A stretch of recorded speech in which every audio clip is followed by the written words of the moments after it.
Well, welcome to another episode of Toll New Zealand's Talking Trucks, and we are in a TS3 comma. And Alex, you've done a wonderful job restoring this. Thank you very much, Bill. This is the latest addition to our vintage fleet, and it's a 1974, as you said, a TS3 comma, so heading towards the last of them. Okay, so they still made these in 1974? Certainly did. Not long after this was when they sort of finished them, yes. I thought the shape actually changed before 1970. This is what's known as the VC cab. There was obviously some earlier models, but this was right up till the end of their production. Of this, they then went on to the Commando type cab, or the RG series of cab. Somewhere along the line, the cab looked like the Dodge, the old Dodge, straight down, a little bit of lip, like the Garrity brothers have got. The R7s or the Qs, yes, they were a rounder model of comma, but this was I guess like everything, the late 60s, early 70s new upswept model. Sure. Prescott's Transport had one of these, same colour, just about. Prescott's Transport written on the door, did all sorts of things like general freight and cows and sheep and bobby calves, the whole 9 yards. And anybody who's anybody had just about had a TS3 comma. I was just looking at some of the footage from a few shows ago, where we had a whole fleet of about 50 J.J. Craig TS3 commas. And right back in the beginning of the show, we spoke to Mark Erskine about TS3 commas, that he's a bit of a, what he does know about the... He's certainly an authority on them. I mean, these things were 135 horsepower. They had plenty of torque, and above all, they had brakes. Whereas the companies around here, they had Leylands and Q Dodges and that sort of thing, and they had nowhere near the brakes of these things, and in actual fact didn't have the power either. 120 horsepower and a Q Dodge was absolutely nothing compared to one of these things. And Buff Wedding said he didn't make any money until he got commas.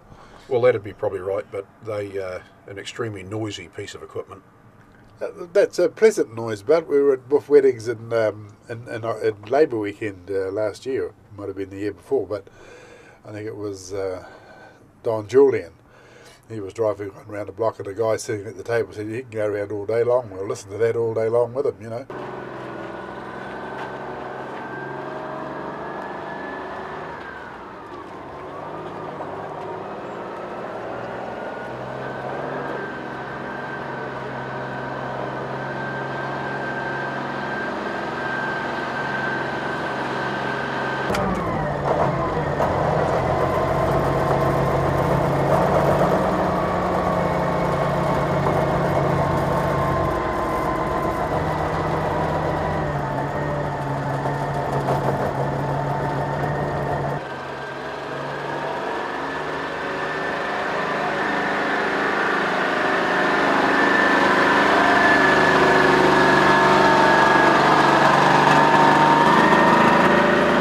That two-stroke sound that they love there.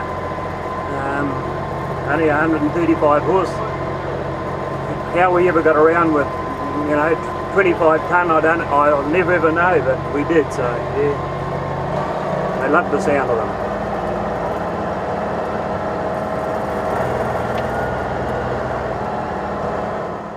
Yeah, wouldn't come much better than that if that thing just went round and round all day. We just sit here and watch it. There's certainly a very distinctive noise. It's to do with the configuration of the motor. Right, yeah, they're opposing, aren't they? They are, but there's 6 pistons but only 3 cylinders, and the pistons are actually going towards one another. Pop, pop, pop, Very, pop, pop. very unusual. Yeah. So what? Let's kick her in the guts, and we'll see if we can hear that sound. There we go, eh? And there it is. Pop, pop, pop, pop, pop, pop, Yeah, pop, accompanied by the ear buzzer. Well, that'll go off in a minute. Yeah. And that whistle. What's the whistle? Well, they have a supercharger on them, Bill. And the supercharger, of course, is quite prominent. The hot rod boards like them for souping up their cars.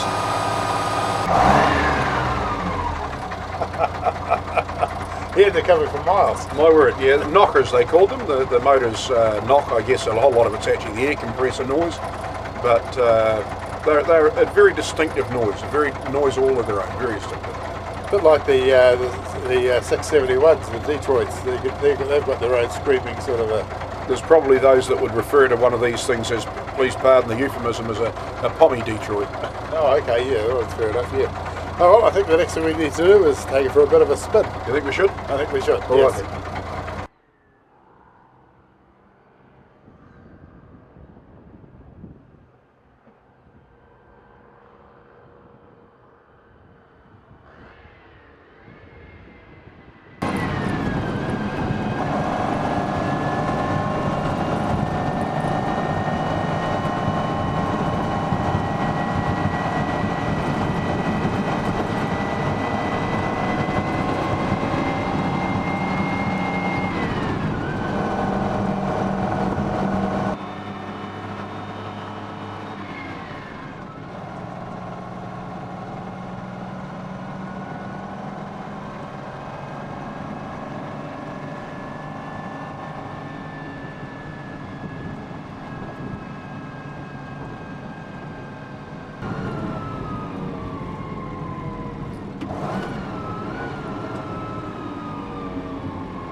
Bill, you asked why we had the thing painted in Kai Point coal colours. Yes. Reasonably simple explanation. Our business partner, Kim and my business partner in McLellan Freight, is the director of the Kai Point Coal Company, the managing director, and they actually had a truck exactly the same as this, so we've painted it back in those colours, and that's why it's got that name on the door. So they must be very pleased about that. Well, I think so. It looks very smart, and it fits in, of course, with the rest of our vintage fleet, which, as you're aware, most of it's red and black. Alex, that dashboard that you saw in the Norfolk Island Yes. one, that just sort of blew me away. I'd never seen anything like that before, and you've had your time with commas. Maybe you could just explain that to me. The only thing that I could come to the conclusion of was that at some stage of its life, maybe that thing was fitted with a concrete mixer bowl or a lime spreader bowl, and the driver would have an extra dash inside the truck who could view what the pony motor on the back was doing. Oh, okay.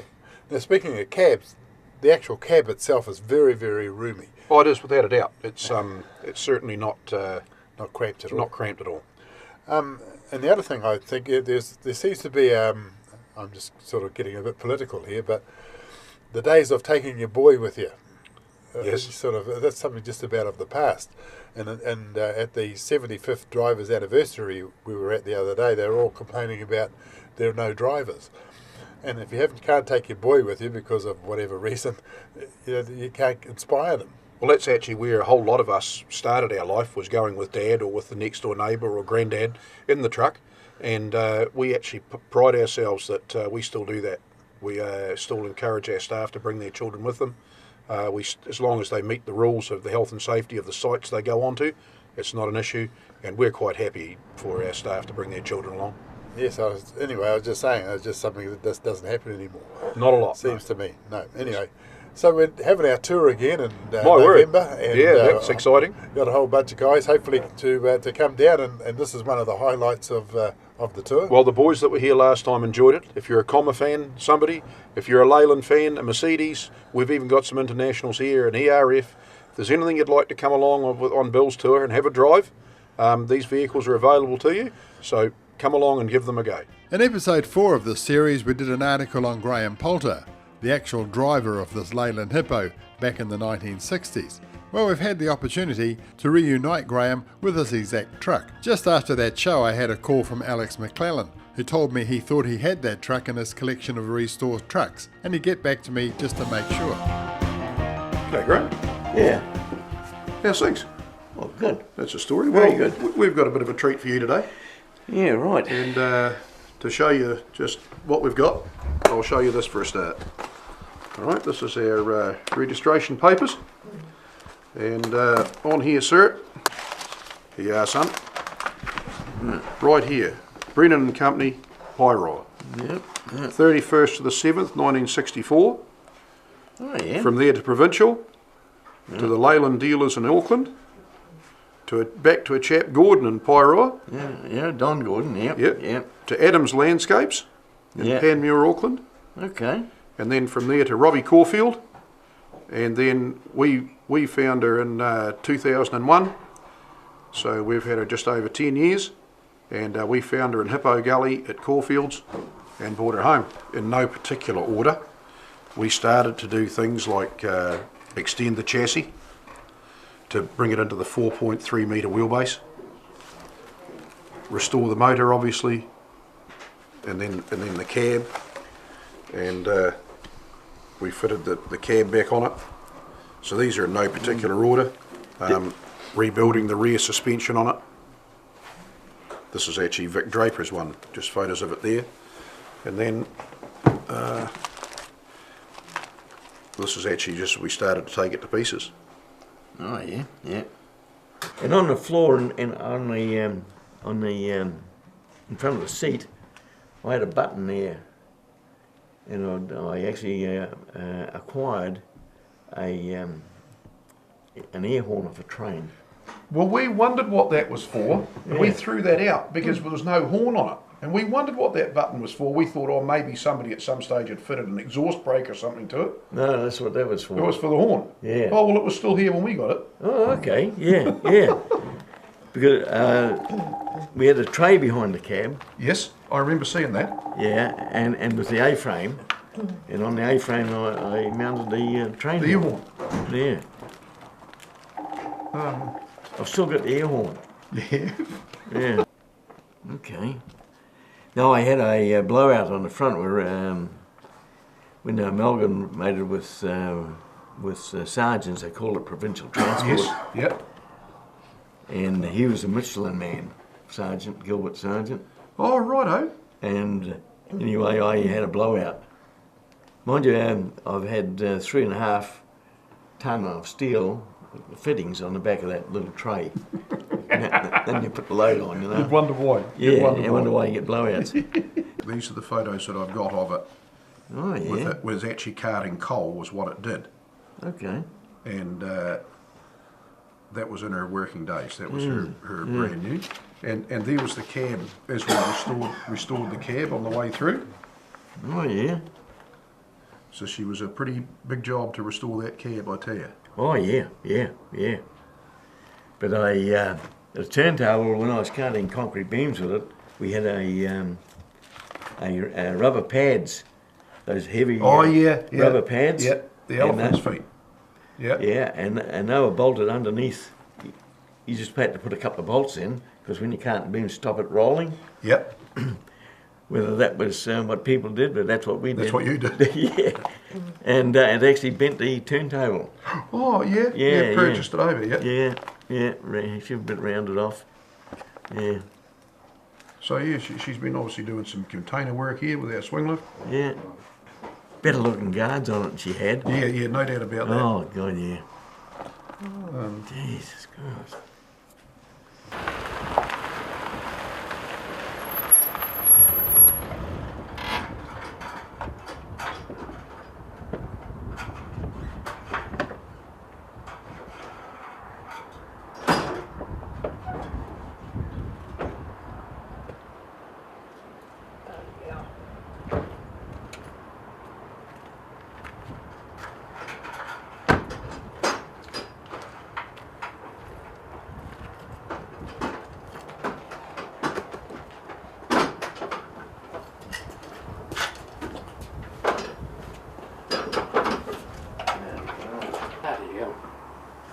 Yeah.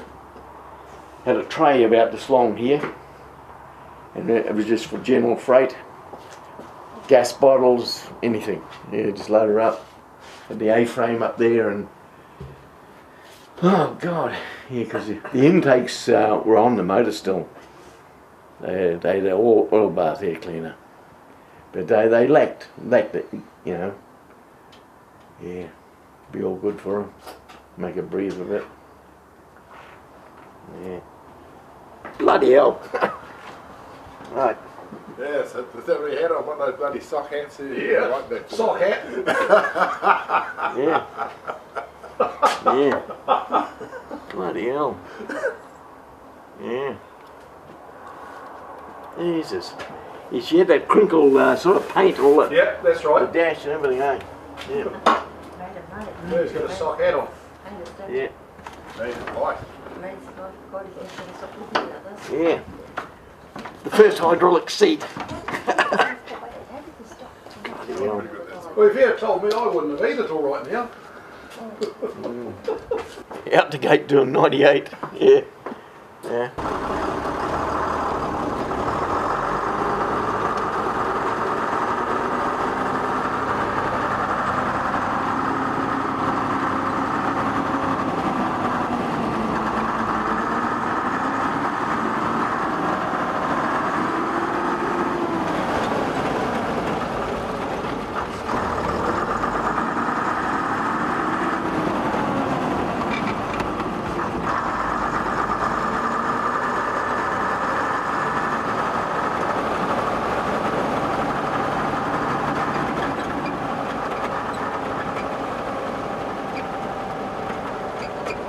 This was a real comfortable truck compared with the other ones.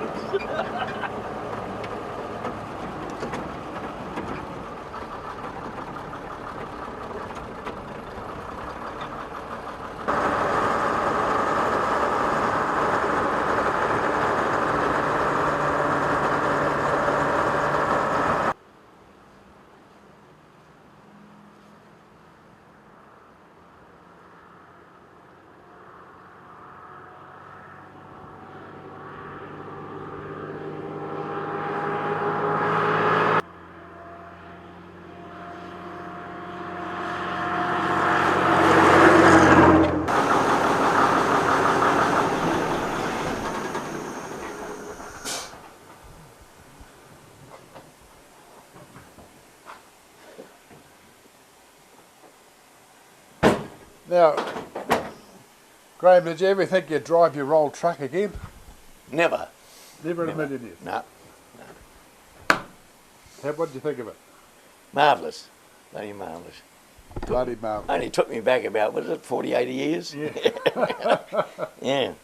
Yeah. I think the truck has withstood it better than I have. Yeah, the new paint job, and Yeah, yeah. new bits and pieces added on here and there. Perhaps if it did scrub me up, I might come up all right. Yeah, yeah. Awesome. Oh, there you go, folks. That's taken Graham Poulter right back to the day when this was actually brand new. You were the first driver, Graham. That's right, yeah. Yeah, awesome.